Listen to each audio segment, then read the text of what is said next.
Welcome back to the 2024 Baseball Pod season opener here at Outsider Sports. It's a time of year where everybody's fresh-eyed and ready to go for a World Series. Last year, Rangers topped the Diamondbacks. This year, could be the Yankees, could be the Phillies, probably won't be either. But it's that time of the year where we can actually be happy and expect our teams to be good. Now, free agency, baseball, the way they do it, it doesn't, happen quick like it does in other sports. Basketball, football, there's a couple week period where everybody just signs and then you move on with the off season where you really get to relax. Baseball is not kind of like that. Baseball, it drags from like 2 weeks after the season ends when free agency actually starts, honestly, all the way up and through training camp and spring training. Guys can sign. We still have a couple big name guys out there. Blake Snell, who turned down a 5-year, $150 million deal from the Yankees. Jordan Montgomery, JD Martinez, and Joey Votto. I know John wanted me to throw them out there. These guys, they're still available. I'm not sure where they will go, but it's kind of interesting, guys, that they're still available. Yeah, for sure. I think the number one guy to talk about is Blake Snell, just because it's potential of two of the three teams that are rumored to be interested in him. We're going to talk about today, and that's the Giants and the Angels. Both of those teams could throw a bag at him. Me as a Yankees fan, as well as Corey, sure is still holding out hope that he goes to the Yankees. And I think he's going to end up either going to New York on a Bellinger-esque deal. It looks like that may be the direction that Scott Boras kind of nudges his clients this offseason. 2 or 3 year deal with some opt-outs and a high AAV. Or maybe he says, you know what, I'll take the bag while I can get it, and I'll go be an Angel. It's just tough. Like the Yankees, the way the luxury tax is set up, whatever they pay him, they're going to basically just have to double it and then add a little on top of that, and then that's what they're going to end up really having to pay. So if you pay him 30 million this year, it's really going to be like 65 million. And I just don't know if that's a risk they want to take. Well, they got to ask themselves, do they want to be true World Series contenders or just AL East contenders? I mean, you're not wrong. You really aren't. I would be happy with them. I think he would be our, in my We all opinion, know what George would have done. we do know what George would have done. And to be fair, how did a George move and bring in Soto? We'll talk about Soto, though, in a couple weeks. Maybe mention him a little later on today when we do some Padre talk. But some of the other top free agents who we'll get into, a few today and a few over the next couple weeks. Shohei Ohtani went to the Dodgers, 10 years, 700 million. Get more on him later. Yoshinobu Yamamoto, the pitcher from Japan, 12 years, 325 to the Dodgers. Then we got Aaron Nola, 7 for 172 to the Phillies. We touched on that earlier in the offseason because that happened before we went on our little winter hiatus. Cody Bellinger, as Dylan said before, 3 years, 80 million, opt out after every year with the Cubs. He's obviously going to opt out after this year and retry the free agency market. Who knows if it'll be any better, but, he gets to stay where he knows. Sonny Gray, 3 for 75 with the Cardinals. Matt Chapman, 3 for 54. Same deal as Bellinger. He went to the Giants this time, opt out after every year. He's obviously going to opt out, try again. Couple guys, Scott Boras guys, just like Montgomery and Snell. Who knows what's going on with them? Josh Hader, 5 for 95 with the Astros. And then Jung Hoo Lee, 6 for 113 with the Giants. These were some of the top free agents, and you hear a couple of the same teams over and over. Giants got 2 of them. Dodgers got 2. It's an NL West kind of day, right? And that's where we're going to start. 2023, Dodgers won the division. Diamondbacks came in second. They went to the World Series, followed by the Padres, Giants, and Rockies. Pacoda, which basically simulates the season thousands of times to try to correlate and try to figure out what the records are. The Dodgers went in the division with 102 wins, followed by the Diamondbacks, Giants, Padres, and Rockies. Rockies, they're projecting to go 57 and 105. That is a rough year. That's low. That is low. So let's get Ooh. right into the Dodgers. Just started off hot. They added Jason Hayward, the outfielder, Shohei Ohtani, Joe Kelly, and Yoshinobu Yamamoto, plus Teoscar Hernandez, Manuel Margot, Tyler Glasnow. They brought back Clayton Kershaw and James Paxton. Guys, what do these additions, and outside of the two Japanese superstars, what addition for the Dodgers really stands out the most? Oh man, I mean, where do we begin? I have to say, Glass now, outside of the Japanese edition, Right. turns out the most for me. They are a loaded lineup as well. They get Gavin Lux back at shortstop, not a true addition to the team, but an addition to the team compared to last year's lineup.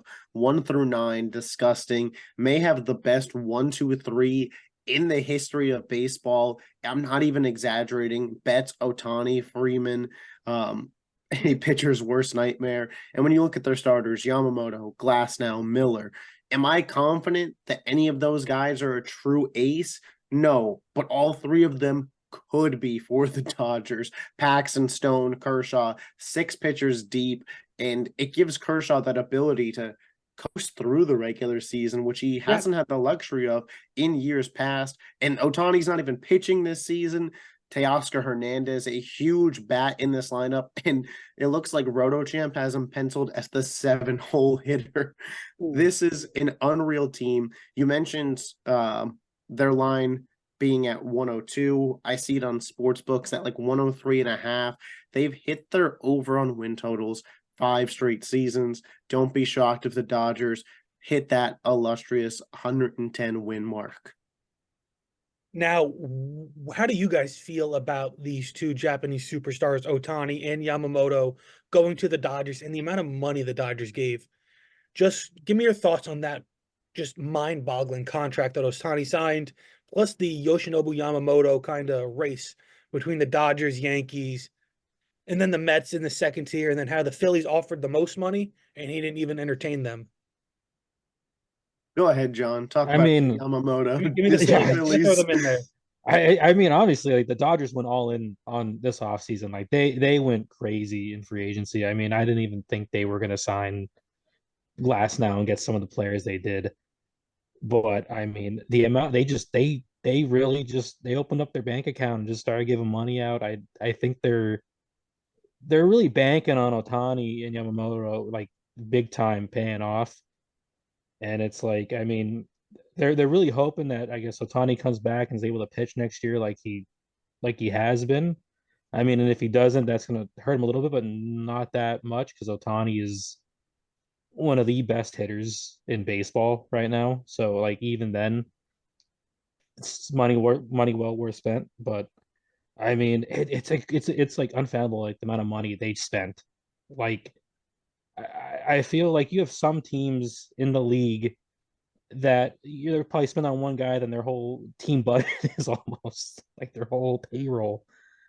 But I Yeah. mean, the one thing you worry about with Yamamoto is him adjusting from the Japanese, league to MLB and stuff. I'm assuming like you're going to be pitching a lot more in there. Usually they're going to be asking him to pitch a lot more innings, especially for how much money they are paying him. Loses a day of rest that he's used to. Yeah, and you saw I mean, last. maybe.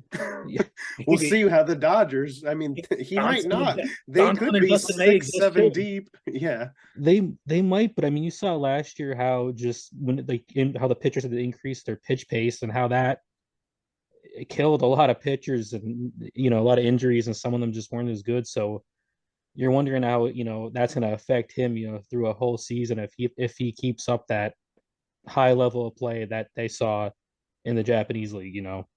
Yeah, I mean, RotoChamp has him projected at 164 innings pitched, which I think is a fair assessment. The Yamamoto free agency, when I look back on it, I just go, yeah, that that's probably the logical, Yeah. makes sense. When we were all in it as fans, we thought maybe this or that. I wonder I called if out the Dodgers where he was going. yeah, I mean, coastal advantage on the West Coast. And I think bringing in Otani, having another guy on the team that speaks the same language as you is a huge advantage. And then I wonder if his unwillingness to go to Philadelphia speaks to how the city is viewed by other countries. I wonder if it's kind of grouped into Detroit territory. Very I'm not going to possible. go assuming, but if he wasn't even willing to listen, he's like, no shot, I'm Like, living in they Philly. offered him the most money out of every team in on him, and like they didn't even answer him back. I mean, it almost seems to me like the Dodgers, no doubt, was his choice to begin with. Like, it just seems like that's where he was going from He the thought start. about the Yankees. I Yankees, could promise you he thought about Yankees Mets. if the Yankees went a little above the Dodgers, I think he would have signed. But at the end of the day, they knew his heart wasn't in it, and that's why they didn't even bother matching the Dodgers, which they could have. But they also wanted to respect their ace in Cole. You know, they didn't. At the end of the day, we didn't have Shohei Otani. Yeah, Personally, I think that was the selling point. And, not coming at it from a race aspect, but again, like I said, two Japanese players who that's their primary language, you instantly have somebody that you can connect with on the team that yeah. just wouldn't have been there on any of these other options that we laid out. Well, we had Kodai Senga with the Mets, Yeah, and that's true. the Red Mhm. Sox with Masataka Yoshida were in on him for at least a little bit. I don't even believe that the Red Sox are a real choice. You know, they're the check-in champions of the world, right? They check in on everybody.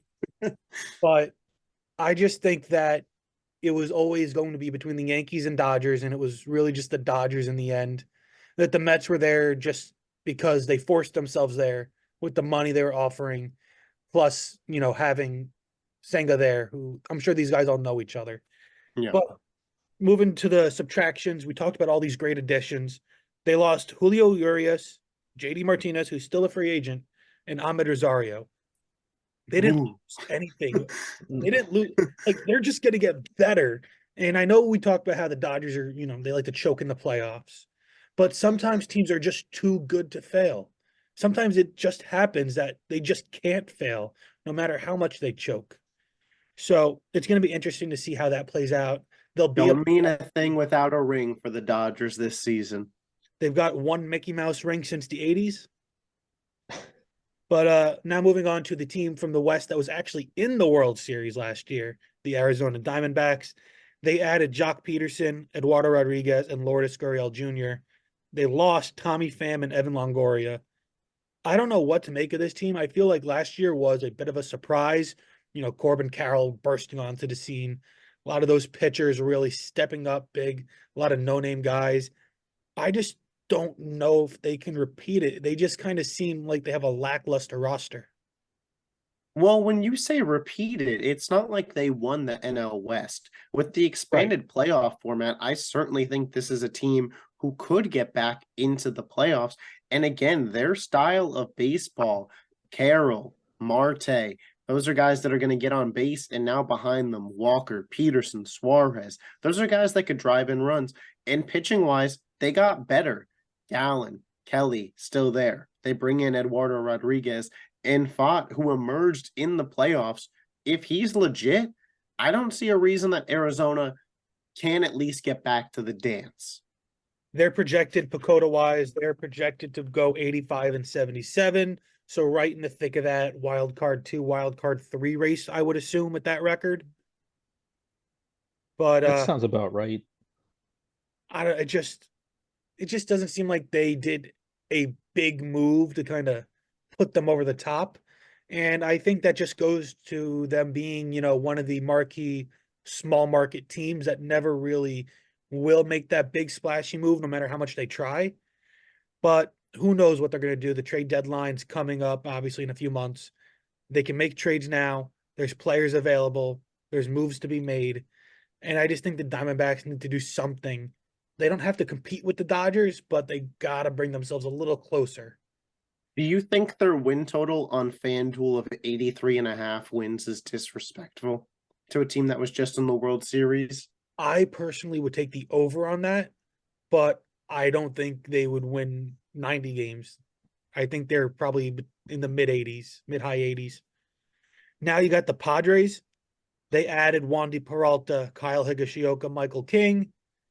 Higashioka and Michael King came in the trade for Juan Soto, who they lost, along with Trent Grisham.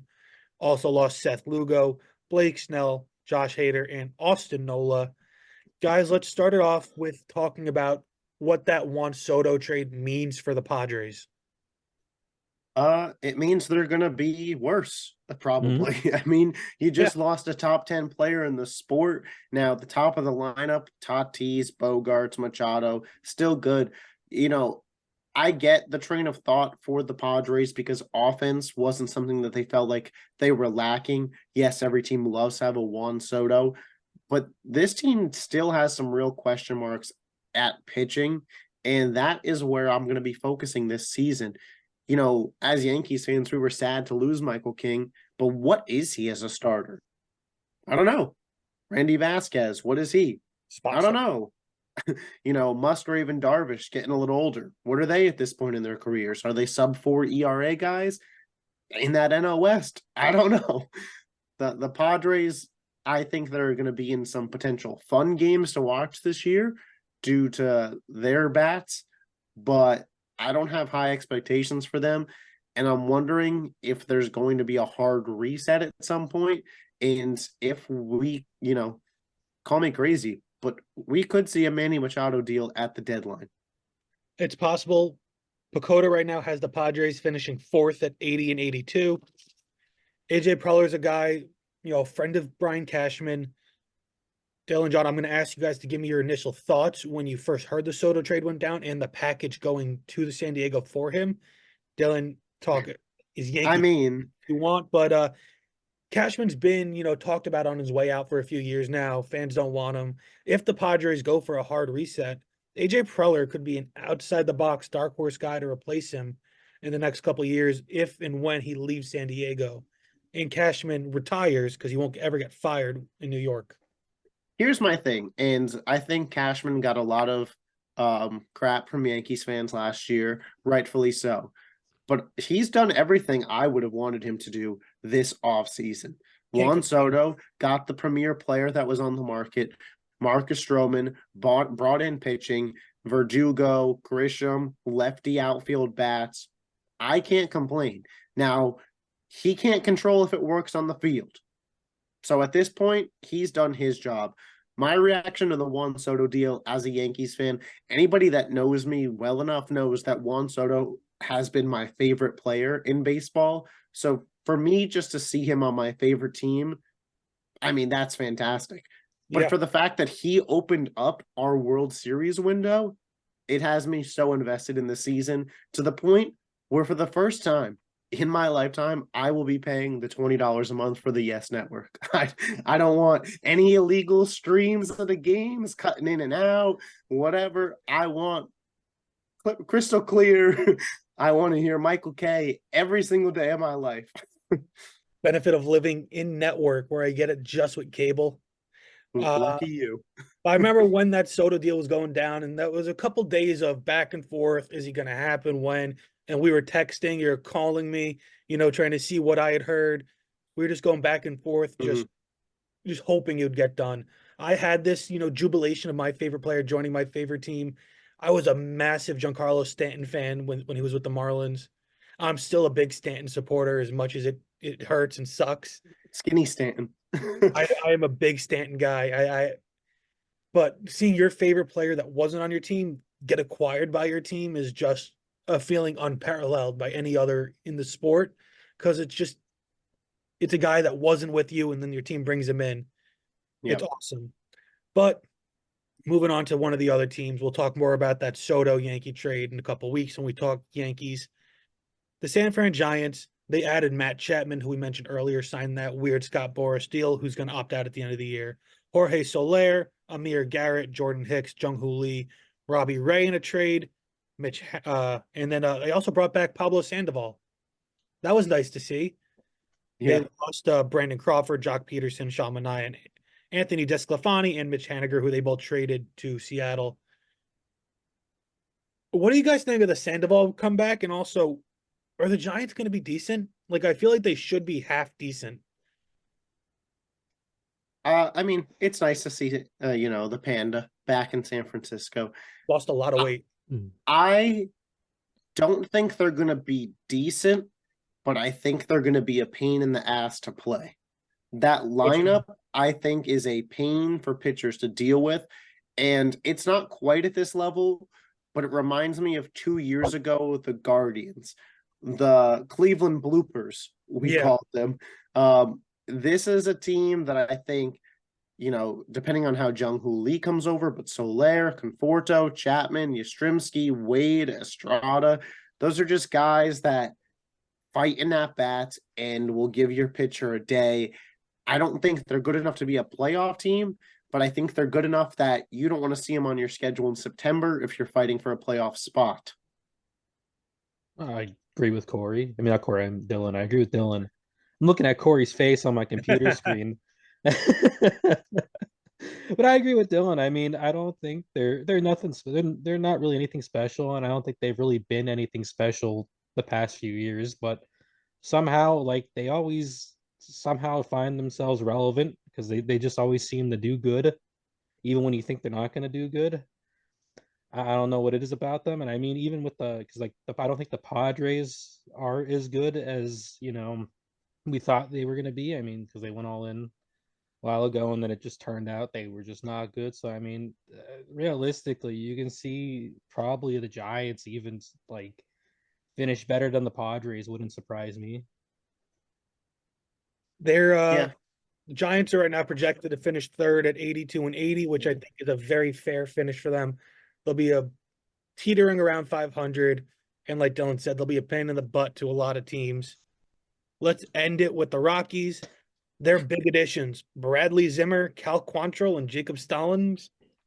Their big losses were Chris Flexen and Chase Anderson.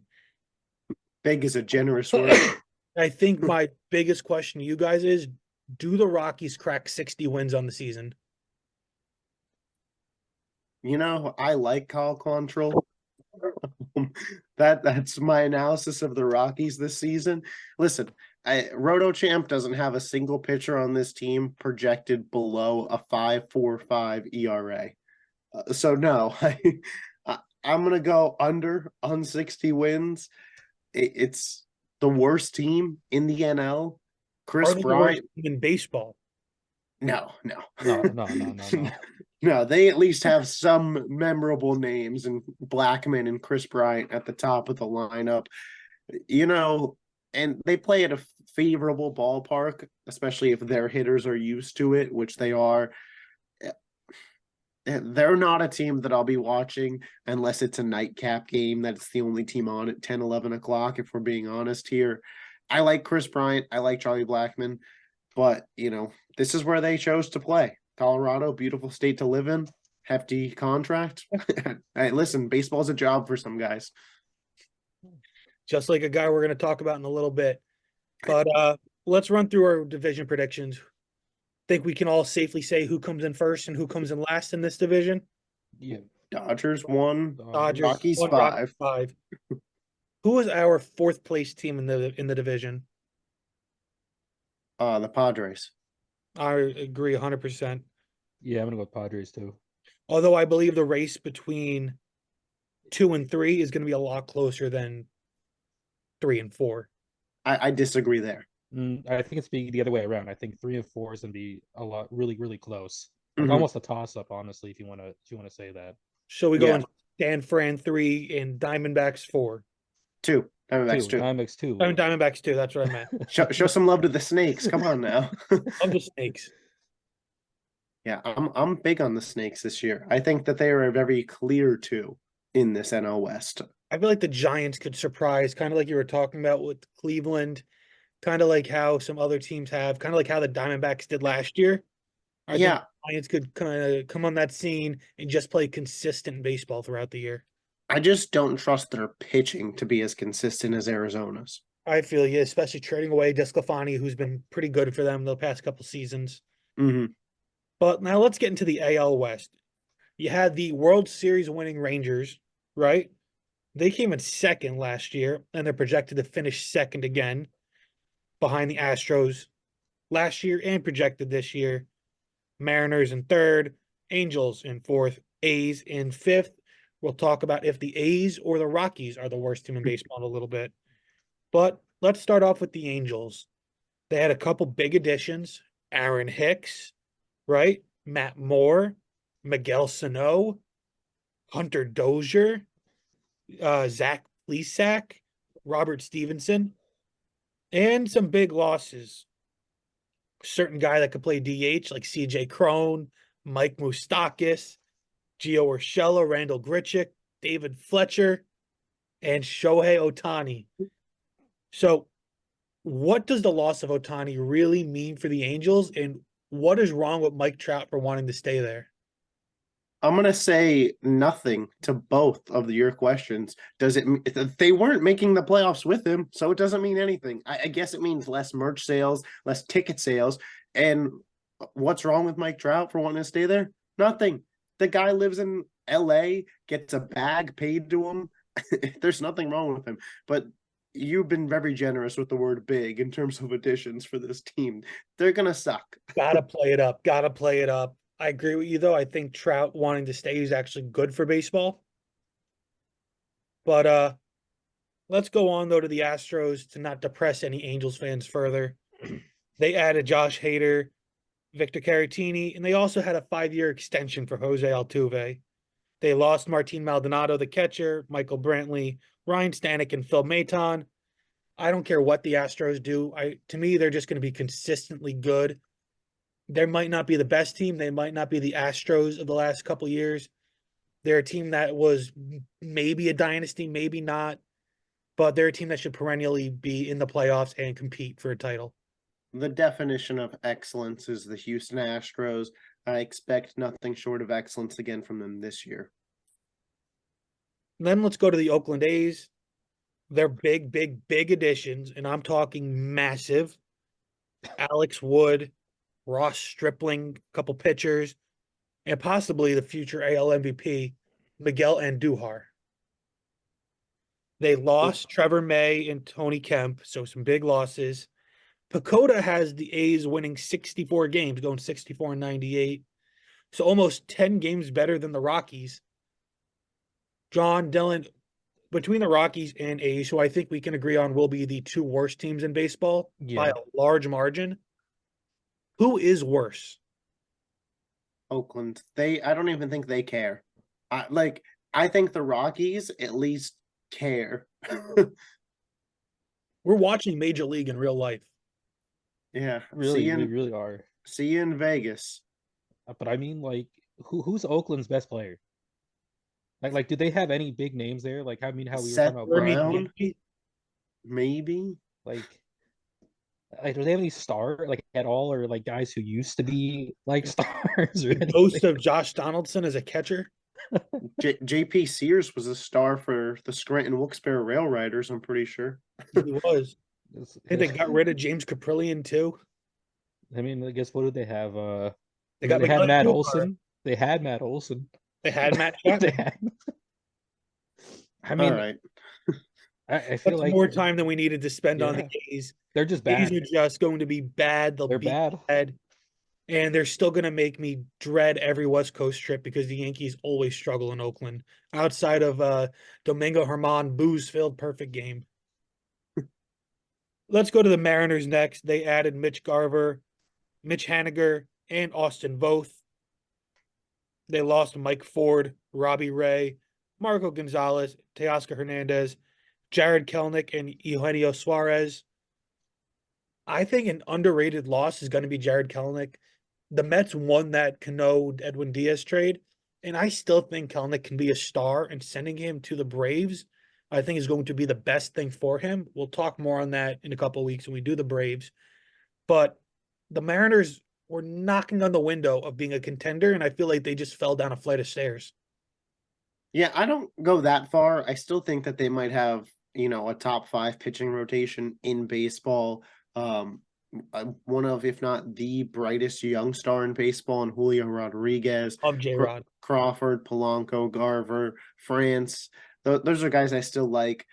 They do feel a tier below Houston and maybe even the Rangers. We can get to our thoughts there.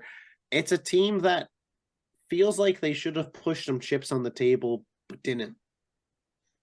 No, I felt like they should have like done more. Like I just felt like they should have done more because I feel like they're not. I don't feel like they're that far away from making some like big moves to be like competing and being like consistently in the playoff talks and basically consistently in talks of being up there with like the Rangers and the Astros. But I mean, it just seems like they're not ready to put. They don't want to make that move The time to like the go all in Diamondbacks was 2 years almost. ago, and they didn't. They got Luis Castillo, which was great, and then they kind of just balked. They're just, I just don't know what they can do to get over the hump. To me, they feel like Blue Jays West. The Blue Jays are a team we'll talk about in a few weeks. I'm very, very low on, to be honest, but we'll save that. But I just feel like they wanted to get over that hump and they just couldn't, and they won't.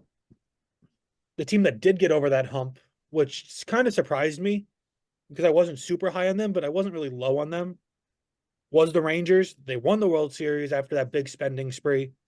They added David Robertson and Kirby Yates, a couple ex-Yankee relievers, Tyler Mahle and Andrew Kidsner, the catcher. They lost Ian Kennedy, Will Smith, Aroldis Chapman, Mitch Garver, Jake Odorizzi, and Jordan Montgomery, who's still a free agent. Yeah, I don't know if they'll lose him. I I haven't don't know, heard but as much of buzz around him anywhere else. the check-in Kings keep checking in, the Red Sox. His wife is doing some medical work up in Boston. I think she's doing like a fellowship or something up there. So they think Yeah, they get him. I know his relationship with the Yankees is super tense, and I wouldn't expect him to want to come back. I think he's got a chip on his shoulder. I don't see him shaving the beard. No, it kind of really gave him some good aura around him. But as of right now, they did lose him because he's not on the roster, and we're getting into the midst of March. How do we feel about the reigning champs? Can they repeat? Do we feel confident that they will win their division? If they can't bring back Jordan Montgomery, they're in the same tier as the Mariners. If they do, I'll entertain them in the Astros conversation. That's fair. I mean, it's kind of hard not to agree to that. That's just I think either way, I think they're still going to be in the playoff run where they bring him back or not. So I think that what they're gonna make a wild card or something. I mean, I you're mean, they talking they could. extended it. I mean, to me, it Competitive seems like they'll AL. they'll be in it. so. Does Pacoda have these predictions right? Astros, Rangers, Mariners, Angels, A's in that order for the division. Yeah, it's the safe pick. It doesn't always go the way we expect.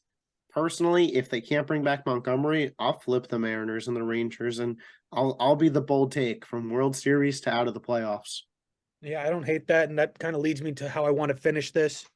Between the NL West and the AL West, for each division, what is your biggest hot take? So one for each. Yeah, I mean, I'll go with the Rangers miss the playoffs. Yeah. Your hot take. Ooh, Think about it, Sean. I go maybe the Angels are going to be actually good. Fine. I like that. That Maybe would the be that's Angels are a going to be hot good. take. Otani leaves. They turn their game up and they actually do good. Okay. That's the one I'm going with. Anthony Rendon was Employee of the Year. I can't believe he said that. How it's just a job to him, and he treats it like a 9 to 5 for everybody else. Yeah, I got to get the same kind of sick time plan he's working with. That's ridiculous. But that's going to do it here. We're going to talk some AL and NL Central next week. Hopefully, one of these big free agent guys is signed. Doubt it. Especially Blake Snell, who's got that draft pick compensation attached to They him. have to sign soon. They're pitchers. I They know. have to be there. Montgomery, I think, will sign before Snell. Snell, honestly, part of me thinks my hot take is that he doesn't sign until June when that compensation goes away. Because you lose 2 top picks for him. He'll wait on an injury. That's what Boris is doing. They're Yeah, not. the They're Orioles waiting on aren't an injury. The Orioles got injured and aren't even looking at him. But that's going to do it here. Baseball starting up. Before the season starts, we'll have our predictions and our top 10s. Top 10s will be every 2 weeks to kind of give the season time to breathe. But keep tuning in to some of the great stuff going on at Outsider Sports.